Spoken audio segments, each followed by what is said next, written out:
திருவண்ணாமலையோட சிறப்புகளை பத்தி தான் இந்த செய்தி தொகுப்பு. திருவண்ணாமலை அண்ணாமலையார் கோயில் பஞ்சபூத தலங்கள்ல அக்னி தலமா இருக்குங்க. காசியில நீராடினா முக்தி கிடைக்கும்னு சொல்லுவாங்க. ஆனா திருவண்ணாமலைய இருந்த இடத்துல இருந்து நினைத்தாலே முக்தி கிடைச்சிடுங்க.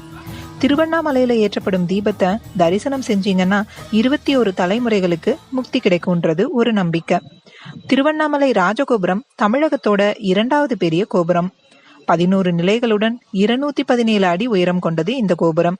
தெற்கு திசை கோபுரத்தை திருமஞ்சன கோபுரம்னும், மேற்கு திசை கோபுரத்தை பேய் கோபுரம்னும், வடக்கு திசை கோபுரத்தை அம்மணி அம்மாள் கோபுரம்னும் அழைக்கிறாங்க. திருவண்ணாமலைய கீழ் திசையிலிருந்து பார்த்தா ஏகமலையா தெரியும், அதாவது ஒரு மலையா தெரியும். மலை சுற்றும் வழியில நின்னு பார்த்தீங்கன்னா 2ஆ தெரியும். இது அர்த்தநாதீஸ்வர தத்துவத்தை குறிக்குங்க. மலைக்கு பின்னால மேற்கு திசையிலிருந்து பார்த்தீங்கன்னா 3ஆ தெரியும். இது சிவன், பிரம்மா, திருமால் ஆகிய மூவரையும் குறிக்கும். இங்க கிரிவலம் வரும்போது நாம 8 லிங்கங்களை வழிபடலாங்க. அவை ஒவ்வொன்றுமே ஒவ்வொரு திசைகளுக்கு காவல் தெய்வங்களாகவும் அதிபதியாகவும் நாயகர்களாகவும் திகழ்றாங்க. உலகத்தோட பல்வேறு தலங்கள்ல மலை மேல இறைவன் அருள் பாலிக்கிறாரு. ஆனா மலையே இறைவனா இருக்கிறது நம்ம திருவண்ணாமலை தாங்க. கைலாய மலை இறைவனோட இருப்பிடமா இருந்தாலும் இறைவனே சுயம்பு வடிவாய் மலையாய் காட்சியளிக்கிறது திருவண்ணாமலை தான்.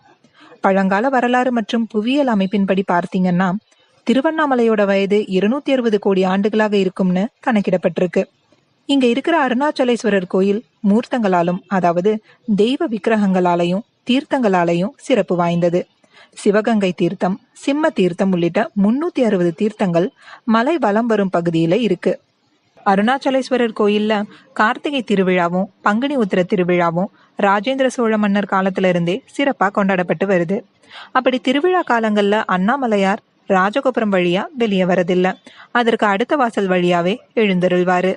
கார்த்திகை தீபத்தன்னைக்கு மலை மேல மகா தீபம் ஏற்ற பயன்படும் வெண்கல கொப்பரை கிபி 1745ஆம் ஆண்டு மைசூர் சமஸ்தான் அமைச்சரான வெங்கடபதி ராயரால வழங்கப்பட்டிருக்கு. அண்ணாமலையார் திருக்கோயில்ல ஆயிரக்கணக்கான சிற்பங்களும் 450 கல்வெட்டுகளும் இருக்குங்க. இந்த கோயில்ல 100க்கும் மேற்பட்ட சன்னதிகள் இருக்கு.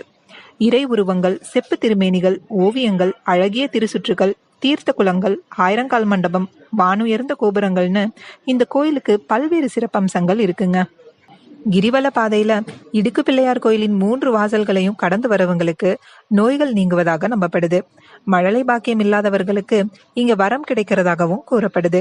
அருணாச்சலேஸ்வரர் சன்னதி முன்பு இருக்கிற நித்தியம் பெருமானும், கிரிவல பாதையில இருக்கிற அஷ்டலிங்கங்களின் முன்பு உள்ள நந்திகளும் ஈசனை நோக்காமல் மலையை நோக்கியே அமர்ந்திருக்கும். ஆலயத்துல கல்யாண மண்டபத்துக்கு அருகே இருக்கிற தலவிருட்சமான மகிழ மரத்தின் அருகில் இருந்து பார்த்தீங்கன்னா திருவண்ணாமலை ஆலயத்தின் 9 கோபுரங்களையும் ஒரு சேர தரிசிக்கலாம். திருவண்ணாமலையில 48 நாட்கள் தங்கி அதிகாலை வேளையில தம்பதி சமேதராக மலைவலம் வந்தா மகப்பேறு இல்லாதவர்களுக்கு அப்பேறு கிடைக்கும். அமாவாசை அன்னைக்கு மலைவலம் வந்தா எப்பேற்பட்ட கவலைகளும் நீங்கும். சிவன் சிவசக்தி வடிவமா அர்த்தநாதீஸ்வரர் திருக்கோலம் கொண்டது திருவண்ணாமலையில ஒரு கார்த்திகை தீப திருவிழாவின் போதுதான்.